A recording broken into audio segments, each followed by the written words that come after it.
Hey, hey, hey, hey, hey, hey, hey. Said it feels so good to me, yeah. Something that you might need to hear. We have times when we might feel so low and we just want to feel like we have somebody near us that'll stand with us. Hey. At night, she cries, she feels the pain. Her love has left and gone away. She sits and wonders, will things change to you? Here's what I have, here we go, to say. You don't have to be, yeah, 'cause I am always here for you, yeah. You don't have to be alone. Yeah. All you have to do is call, yeah. Hey, yeah. Said I will always be around, yeah.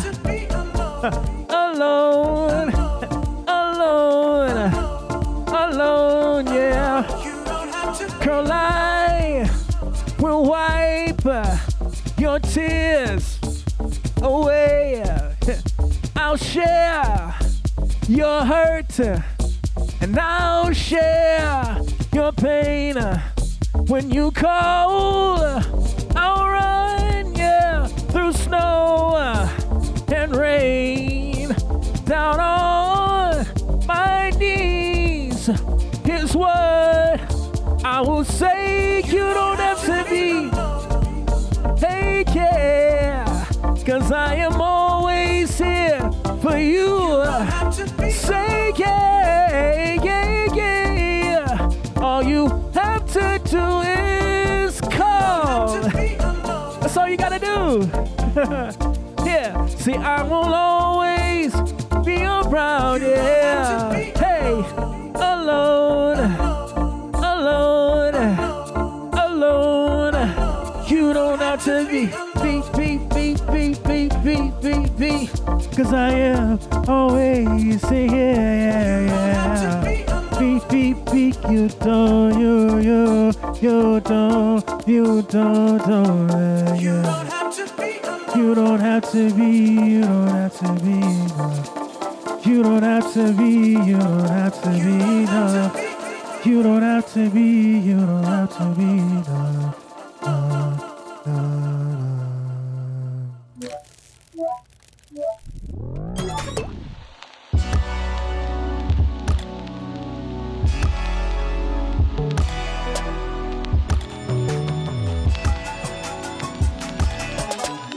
Welcome to both sides. I know both of you. Liquideep. Yes. It's been a long time. It has. It's been a long time. The first question, which I'm sure everybody asks you, is why you've decided to put the band back together, as it were. There isn't.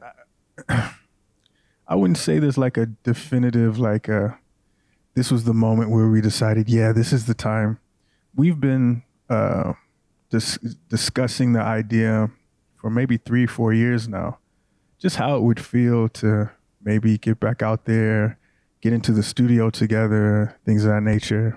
We've been talking about it for a little while now, but I think what pushed us over the edge was we got invited to do the Sama Awards performance last year, and I think that whole process really made us feel like, oh, you know what? I think we can get back out there and enjoy ourselves, you know? Yeah, so I think that's how I answer that. Razor? I mean, we've been sharing music even way before we were discussing, you know, the idea of going back to studio or performing together. We have been sending each other like YouTube videos. Yo, this performance is nice, blah, blah, blah. So that never left. the conversation.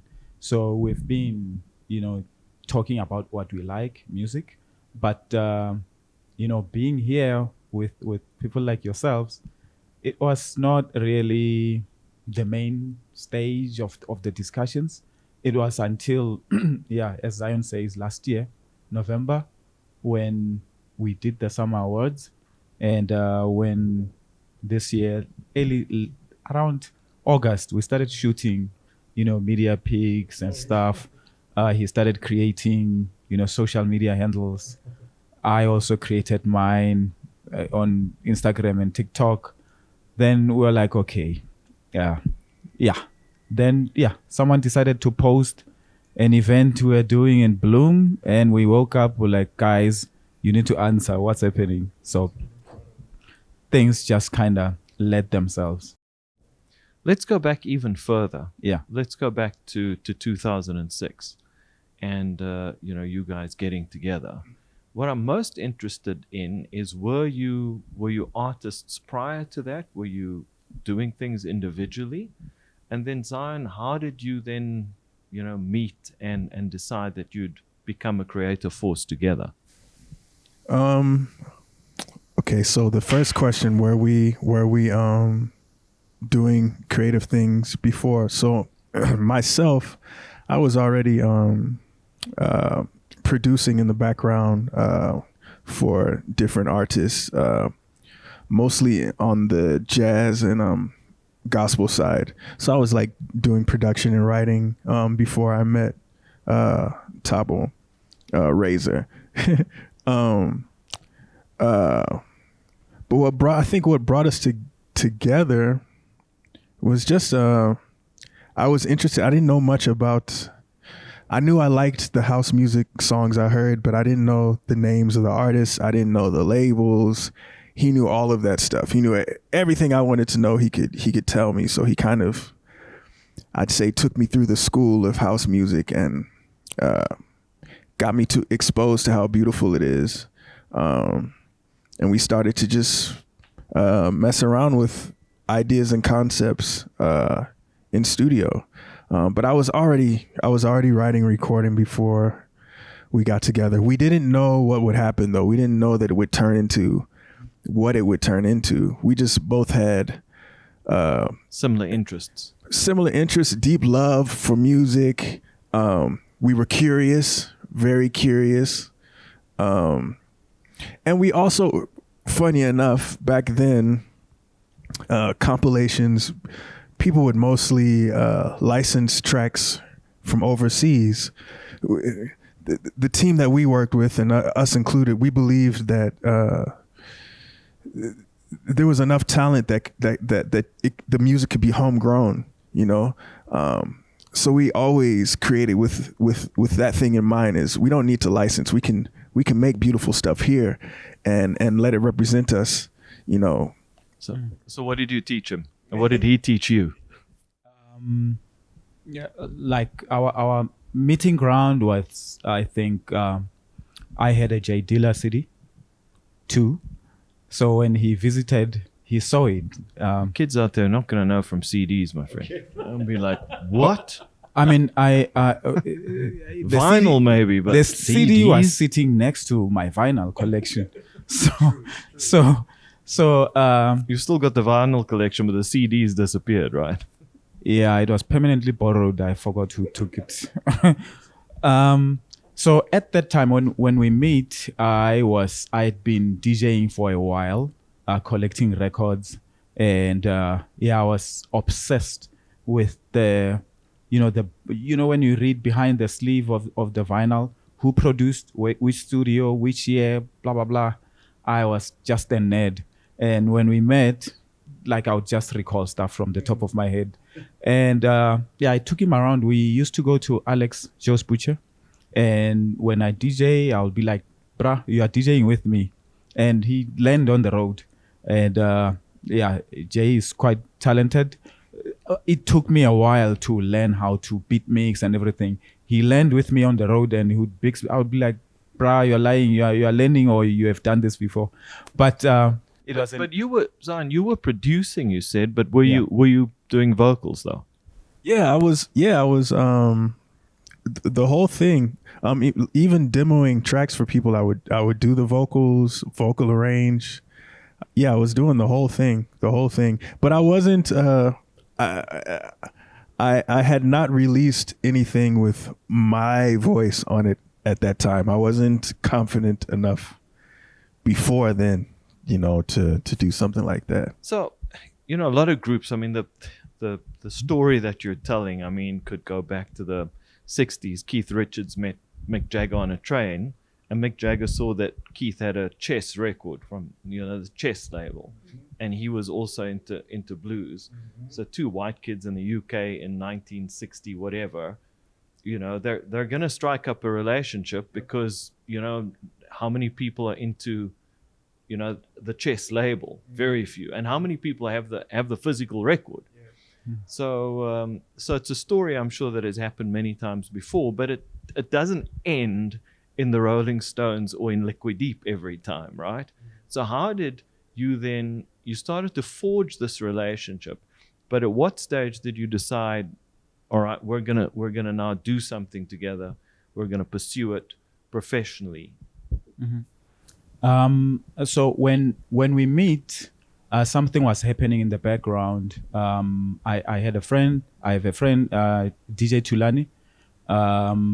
So when Goes by Tulani the Warrior. Tulani the Warrior. So when I'd go buy records, in fact, DJ Kent comes to me. They're about to release Kenphonic because I did a gig in Alex with him.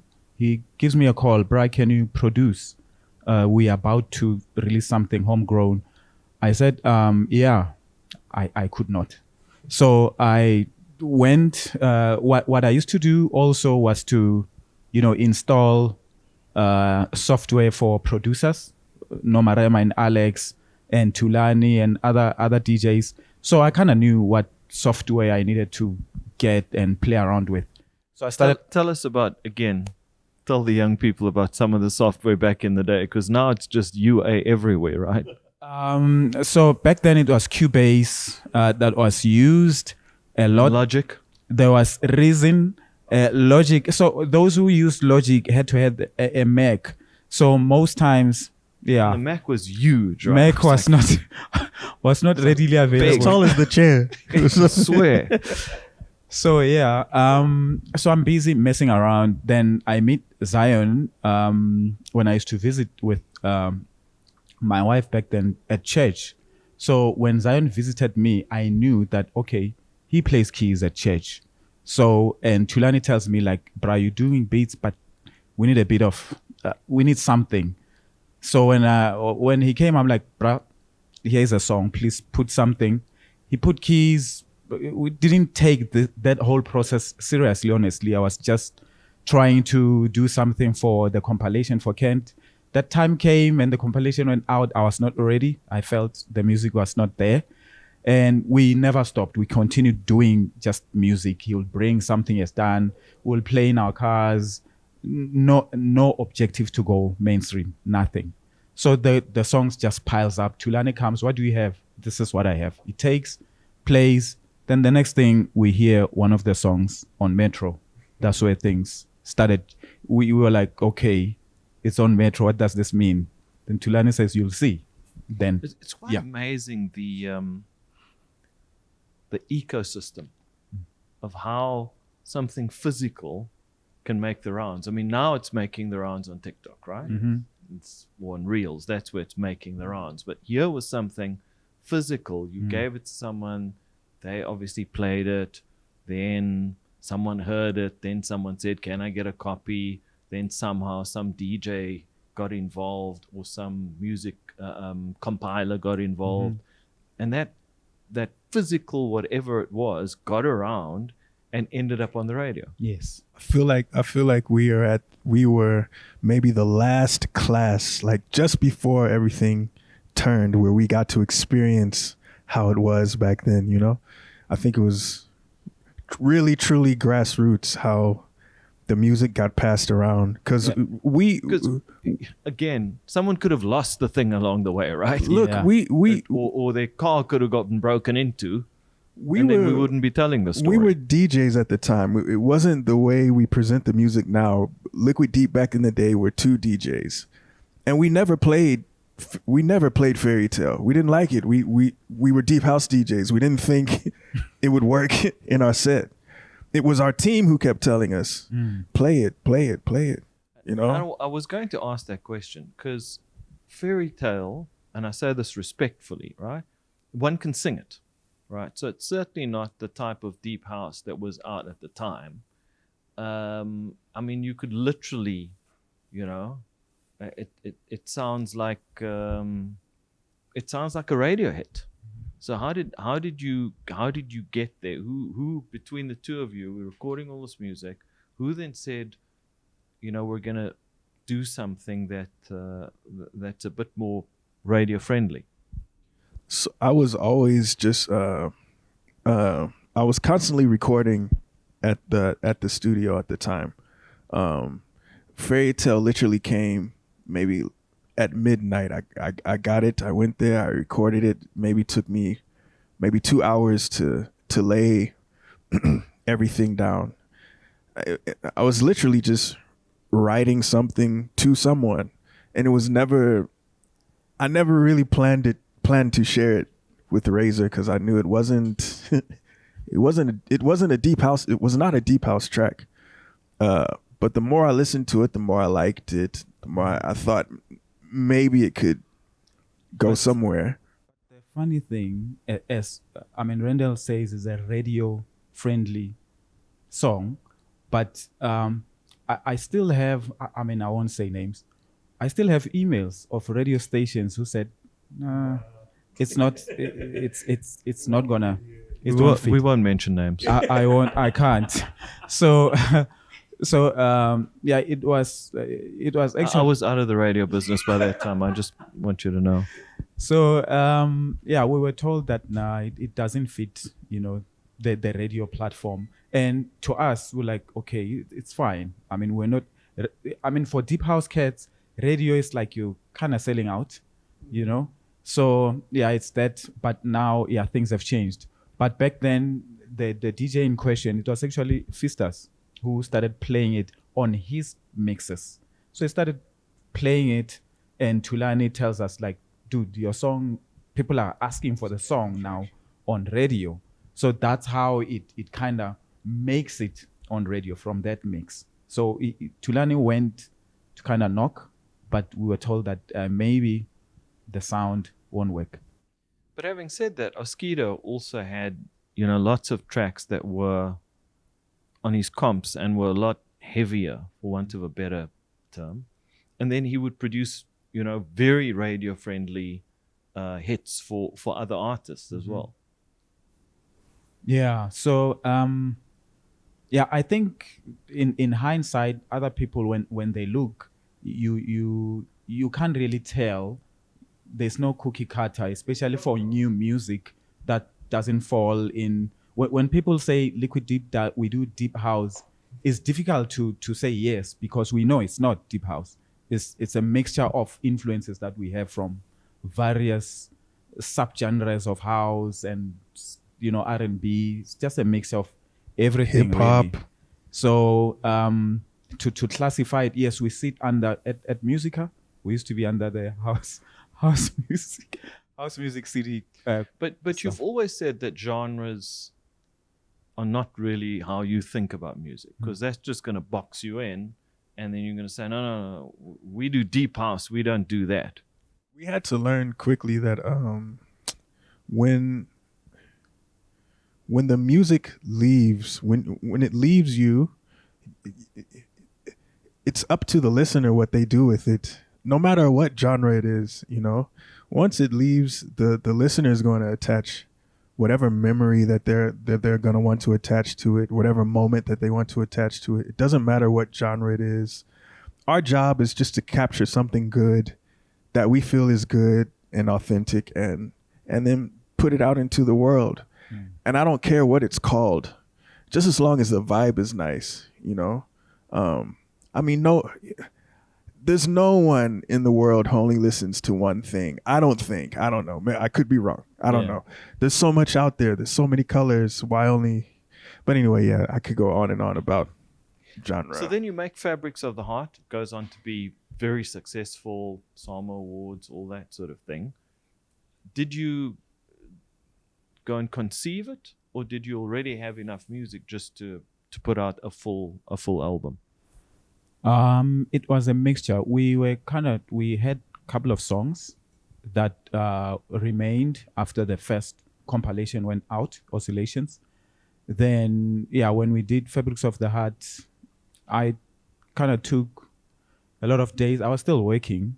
I was still working my day job. Took leave, went in the studio, and we laid down the rest of the songs that would go on the CD, on the Fabrics of the Heart. And we had enough material. I remember during our listening sessions, we had leftovers that people said, okay, maybe you need to bring this one in. So there was that material lying around. So yeah. When you won the awards, you were big, right? Did that change you? Did you think, now we have to maintain the success, we have to do a follow-up, there's lots of pressure. I imagine you left your job and you're now a musician, playing gigs, collaborating with artists across the continent. How did that change how you considered yourselves? Bear in mind, as I say, that you'd always been into music, but it's certainly not been at this level. I think there was a point where, like, Reza and I, we're pretty private people. Like, if you remember Fabrics of the Heart, it had both of us on the front. We had long discussions about that because we didn't want to be on the CD. At one point, he was like, you can just be on the CD, on the front of the CD. I was like, no, I won't be on there by myself. I think it took us a little while to get I guess used to everything that was going on. And I felt like after a certain point we felt like we might just be a little bit oversaturated. We may need to step back a little bit. So I think 2012 we kind of took like a media blackout because we felt like we were out just a little bit too much. I think that's how we treated it. Things happened so quick that there was a point where we felt like things needed to kind of slow down just before our third album so that we could come back to ourselves and have a clear mind to be able to create, Was that a good idea? Was it not? I don't know. I know we were able to create something, after we did that. But there was a lot to digest and take in. Yeah. So, like, picking up from what Zion said, on the first album going out, Oscillations, where Fairy Tale is, it was us releasing it through an independent label, and we were adamant that we don't want our picture there. Then on the second album, we were advised, kind of like coerced, that you have to be there. Because that's how it works. The A&R guy came to look over your shoulder, they were like, right? You are gonna be there. I was like, no. They were like, yes. Then it ended up happening. But on the third album, on Welcome Aboard, we were now back independent, and we had kind of like learned a thing or two. And on that CD, we designed it the way we want, like a paper CD, roller coaster. No image of ourselves, and the music was now speaking to where we were thinking things are to go, sonic wise. When you recorded alone, I would ask most artists this question: did you know it was a hit? Because I'm driving my car, people played it to me beforehand, or had I been driving in my car, I'd know. I'd be like, oh, that's a big one. There's a feeling I get after I record a song that makes me feel like, you know what, this might be digested pretty well, or I need to just put this to the side and no one will ever hear this again. I remember Alone, I got the same kind of feeling I felt after I finished Fairy Tale. You know how like a song sometimes will sound familiar even the first time you hear it. It sounds like it's always been there. That's kind of the feeling I get with certain songs that have done well. If I hear it and it feels already familiar, then I feel like this thing might connect. I don't know if it will. You never know, but I know. But if it connects with me. On others, I mean, that's where the beauty of is both of us. Like for example, Still almost never saw the public, so I had to constantly campaign like we have to put it out. So I think that's why we need people around who have like different ears and can come in unbiased and just share their opinion. But it's not always easy. But being both of us, someone will be like, I think this one might, and we kind of follow. And we've never created from like this is a hit perspective. It's just like the room feels like it's shifting. We're capturing something here, 2013 does seem like a very long time ago. I mean, a lot has changed. We can talk about 3-step. We can talk about Taylor Swift. We can talk about AI. And we're going to have to talk about piano. Yes. So, you've all said that, before you started recording, you weren't defined by genre. You listened to a whole lot of stuff. What are you listening to now, and how do you think what you're going to do in the future is going to evolve, and where are you going to draw from? Well, I have an 11-month-old son, so it's been a lot of Miss Rachel and Blippi right now. But me, I'm all over the place. Usually when I want to go record, I kind of go back. So right now it's been a lot of James Taylor.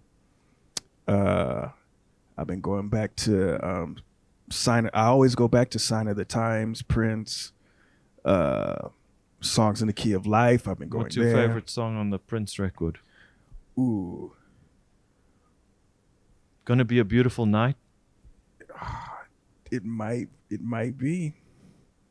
It might I always be. think that record hits so hard with Sign of the Times up front. It's like, whoa, okay, I'm here now. It's one of those albums where you find new things every single time. I'm young to that. Yeah, I'm young to that album, so I find new things all the time. But Prince is my guy. Like he's just like D'Angelo, R.I.P. Like I go back. I go back. A lot of lo-fi, funny enough. I listen to a lot of lo-fi stuff right now too. And then a lot of South African deep house, specifically South African deep house, because there's no better there's no better deep house out there. Yeah, that's me right now. Well, I'm into like Maxwell. I listen to Embreya. I repeat it a lot. Just like the bass lines there are just crazy. Listen to Sade. I'm simple. Dido.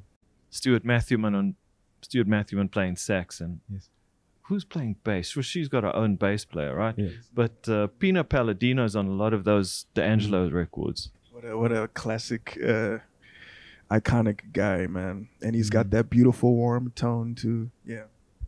Yeah. So I mean, South African music is a mixture of Stay True label is really dishing out nice music.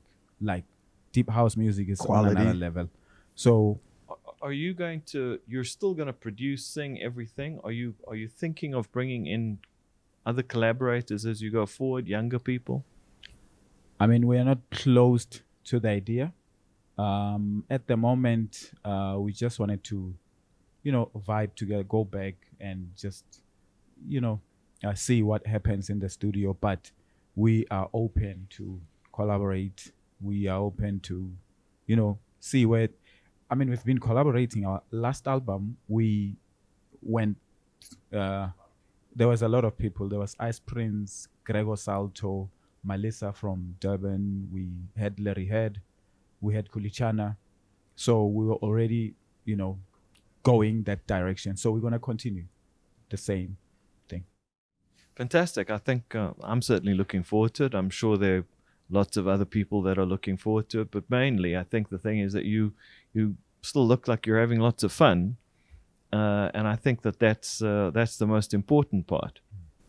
Yeah, I mean, if it's not fun, then I mean, why do it? And that doesn't mean that there aren't roadblocks along the way, but it's just how you troubleshoot those roadblocks to continue having fun, And sometimes taking breaks are necessary, Yeah. Ask Oasis. I just think they should have taken a longer break.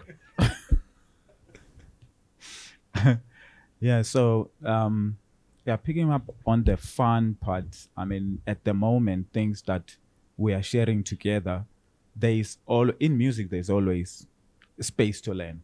We're talking sound design, how, like YouTube is just, back then, to get information, you had to read manuals, you had to search, you had to find it.